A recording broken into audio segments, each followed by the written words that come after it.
అన్నట్టుగానే దానికి దీనికి అడ్జస్ట్ చేసుకున్నాం, ఇది వచ్చింది. అది నిజంగానే టర్నింగ్ పాయింట్ అయింది. టర్నింగ్ పాయింట్ అంటే నార్మల్ టర్నింగ్ పాయింట్ కూడా కాదు సార్. ఈ డీజే టిల్లు తర్వాత సో 1తో కంపేర్ చేసుకుంటే స్క్వేర్లో మీకు ఎక్కువ క్యారెక్టరైజేషన్ కానీ ఆ నడివి కానీ మీరు వేసే పంచులు కానీ అన్నీ కొంచెం ఎక్కువ అప్గ్రేడ్ ఉన్నట్టున్నాయి. ఇంకా ఈజీ వస్తుంది కదా, ఈజీ వస్తుంది కదా, తెలిసిపోతాయి కదా మనకు. ఫస్ట్ దాంట్లో అంటే మనకు అదే ఆయన సిద్ధి ఎవరో మనకు తెలియదు, ఆ డైరెక్టర్ తెలియదు, ఎవరు తెలియదు. ఆ తర్వాత మనం సెకండ్కి వచ్చేటప్పటికి అది ఫస్ట్ బాగా హిట్ అయిందన్న సంగతి తెలుసు, దీన్ని ఇంకా కొంచెం ఇంప్రవైజ్ చేయాలి, ఇక అంత మనకు కొంచెం నార్మల్ అయిపోతుంది కదా, కాబట్టి ఇంకా కొంచెం ఈజీ ఎక్కువ అయిపోయింది. సిద్ధు గారితో ఎలా ఉంది సార్? ఎవరైనా ఆర్టిస్టే సార్. అక్కడ రాగద్వేషాలు ఉండవు, అనుబంధాలు ఉండవు. అంటే ఫస్ట్ ఆఫ్ ఆల్ నేను ఉంచుకోను, నాకెవరు ఫ్రెండ్స్ ఉంటారు సార్, నేను ఎవరితో ఫ్రెండ్షిప్ చేయను. నేను కొంచెం కఠినంగా మాట్లాడతా. కఠినంగా అంటే వాస్తవం ఎప్పుడైనా కఠినంగానే ఉంటుంది, నిజం చాలా చేదుగా ఉంటుంది అని చెప్పేసి అంటారు కదా. నేను కొంచెం నిజాలు ఎక్కువైంది. నేను 99 మ్యాక్సిమం 100% నేను నిజాలే మాట్లాడతాను. అబద్ధాలు నా దగ్గర ఉండవు. నేను అబద్ధాల జోలికి వెళ్ళాను. అబద్ధం బ్రతుకు నాకు ఇష్టం ఉండదు. ఏదున్నా కూడా నిజంగానే ఉండాలి. కష్టమైన ఇబ్బంది అయినా నిజంగానే ఉండాలి అని చెప్పేసి అని భావించే వ్యక్తిని కాబట్టి నేను కొంచెం చూడటం కూడా నేను కొంచెం కఠినంగానే కనపడతా. కాబట్టి నాకెవరు దగ్గరగా ఉండరు, నేను ఎవరి దగ్గరికి పోను. అంటే ఈ లడ్డుగాని పెళ్ళి ఎప్పుడు సార్? మ్యాడ్ మ్యాక్స్లో లడ్డుగాని పెళ్ళి మొత్తం ధూమ్ధాం. మ్యాడ్ స్క్వేర్లో లడ్డు పెళ్ళిదే మొత్తం కథ అంతా. ఆ సాంగ్ రిలీజ్ అయ్యేటప్పటికి మీ క్యారెక్టరైజేషన్ ఎలా ఉంటుందని వీఆర్ వెయిటింగ్. బాగుంటుంది. ఈ మ్యాడ్లో సో మీ క్యారెక్టర్ అనేది కూడా out of the box sir. So ఏంటది, దాని కథ ఏంటి అసలు? ఎక్స్పెక్ట్ చేయలేదు. మార్చి 29కి రిలీజ్ మ్యాడ్ స్క్వేర్లో. నిన్ను అడిగేది మ్యాడ్ గురించి సార్. ఆ మ్యాడ్లో సో మీ క్యారెక్టర్ అనేది అంటే అక్కడున్న మెయిన్ ఆర్టిస్ట్ల వాళ్ళ ఫాదర్ అట్లా అనుకుంటాం అయితే, కానీ ఇది అవుట్ ఆఫ్ ద బాక్స్ వచ్చేసి ఇది చిన్న అతుకు, ఇది ఒక చిన్న ప్యాచ్. ఇది ఎలాగంటే కళ్యాణ్ శంకర్ గారు డైరెక్టర్ గారికి ఆ డీజే టిల్లులో నా పర్ఫార్మెన్స్ చూసి, నా యొక్క కామెడీ చూసి ఆయనకు బాగా నచ్చి ఈ సినిమా మ్యాడ్ ఆయన పట్టాల మీదకి ఎక్కించింది. అప్పటికే అబ్బా నాకు ఈ సారథి ఒక ఉంటే బాగుంటుండే కదా అని చెప్పేసి అని ఆ పాత్ర లేకపోయినా కూడా లడ్డు కానీ ఫాదర్ పాత్ర క్రియేట్ చేసి దాన్ని నన్ను చూపించాడు. ఆయన ఇంట్రెస్ట్తోని, ఆయనకు నా మీద ఉన్నటువంటి ఇష్టంతో చేసిన పని. మీరు చేసిన ఇంకో సృష్టి కూడా ఏంటంటే సో అక్కడ ఆ మూవీలో యాంటోనీ అంటే దేంతో అనే ఎక్స్ప్రెషన్ కూడా సో మీమ్స్లో కానీ ఎన్నిసార్లు అంటే కొన్ని అట్లా కుదురుతాయి సార్. అవి కొన్ని కుదురుతాయి, కొన్ని ఆటోమేటిక్గా యథాలాభంగా వచ్చేస్తాయి. ఈ బలగం మూవీ టైంలో కూడా సో ఆ నారాయణ పాత్రకి మిమ్మల్ని వద్దు అని కూడా అన్నారని విన్నాము. ఇది ఎంతవరకు నిజం? నేను కూడా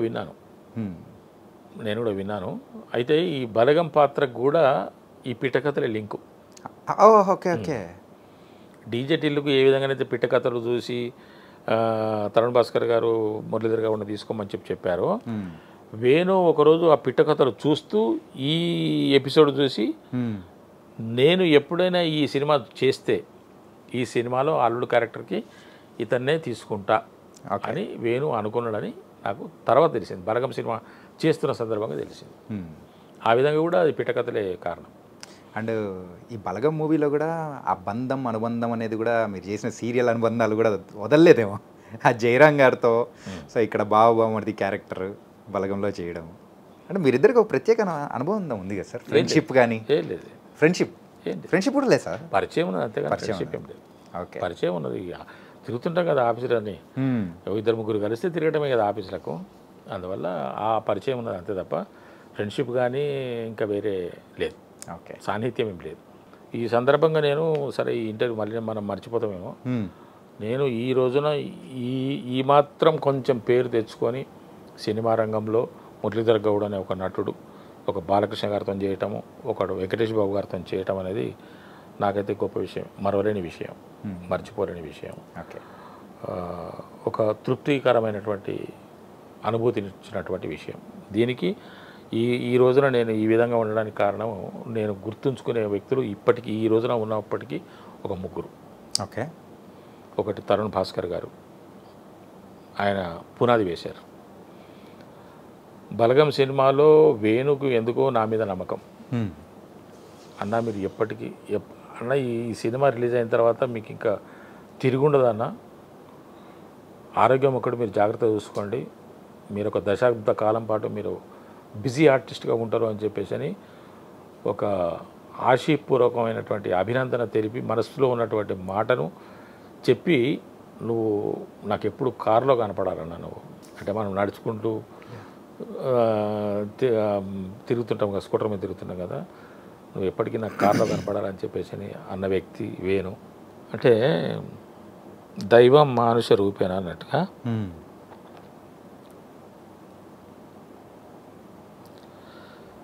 ఒక మనిషి ఎదుగుదలకు కొంతమంది కారణభూతులవుతారు.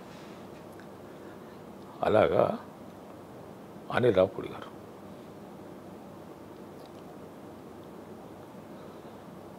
ఎందుకో.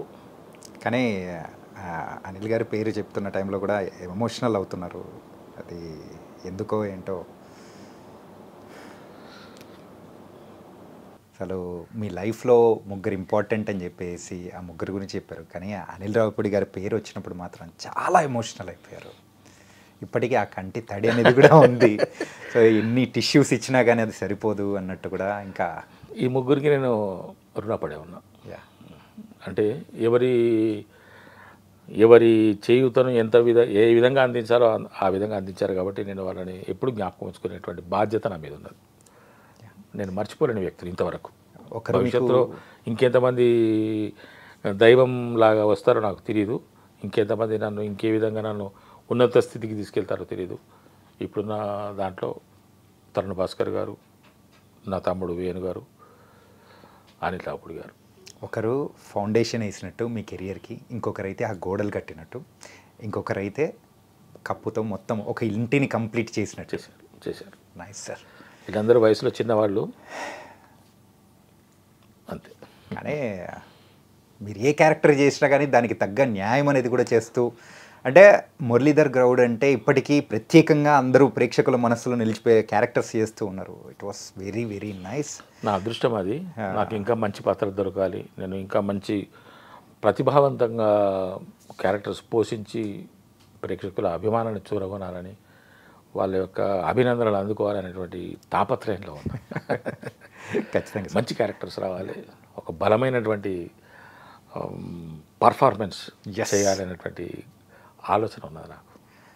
ఈ క్యారెక్టర్స్ అన్నీ ఓకే సార్, అంతా బాగుంది. అంటే రీసెంట్గా రిలీజ్ అయిన శివరపల్లి వెబ్ సిరీస్, పంచాయతీ అనే వెబ్ సిరీస్ అమెజాన్ దానిలోకే తోపు ఇప్పటికీ ఇప్పటికీ ఎవరైనా కానీ కదిలిచ్చినా కానీ నంబర్ 5 ఉన్నది, టాప్ 10 నంబర్ 5 ఉన్నది. శివరపల్లి అనేది మన తెలుగులో చేసి సో మంచి అప్రిసియేషన్. ఆ సర్పంచ్ క్యారెక్టర్ పెద్ద సర్పంచ్ మిట్ట సుధాకర్ అద్దరు కొట్టేశారు రిజల్గా. అంటే చాలా మందికి కూడా డౌట్లు ఉంటాయి, ఈవెన్ వాళ్ళకు కూడా ఏమన్నా ఏంటంటే ఆ పంచాయత్ సిరీస్ అది కూడా ఈవెన్ రాగ్మయుడితో నేను ఇంటర్వ్యూ చేసేటప్పుడు కూడా అన్నాడు అదొక క్లాసిక్, దాన్ని టచ్ చేయాలన్నా కానీ ఒక నిమిషం భయం అనిపించింది. కానీ అండ్ దాని తర్వాత తమిళ్లో కూడా తీశారు, తమిళ్లో వాళ్ళు అనుకున్నంత అప్రిసియేషన్ అనేది తమిళ తర్వాత తెలుగు. అవునా? ఓకే. అప్రిసియేషన్ అనేది కూడా అక్కడి నుంచి రాలేకపోయింది. కానీ తెలుగులోకి వచ్చేటప్పటికి మాత్రం కొంచెం అనిపించింది. అయినా కానీ ఇక్కడున్న నేటివిటీకి తగ్గట్టు పర్ఫెక్ట్ న్యాయం చేసేసారని చెప్పేసి నిజంగా మేము కూడా చాలా బాగా ఎంటర్టైన్ అయ్యాం సార్. అంతగా ఇదంతా మీ పక్క. ఓకే. మీరు అంటే మీ అంటే ఆ యొక్క ప్రేక్షకుల పక్క, వ్యూయర్స్ పక్క మేము